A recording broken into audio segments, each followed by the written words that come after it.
Hello, today I'm in Honda Jazz. In this video I'll show you how to manage maintenance info.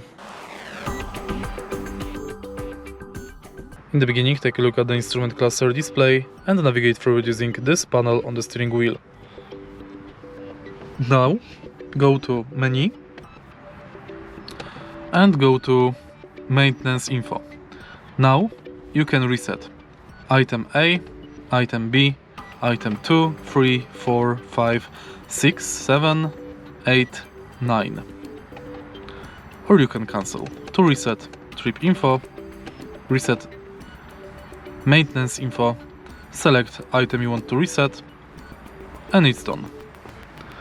If you find this video helpful, please leave like, comment and subscribe.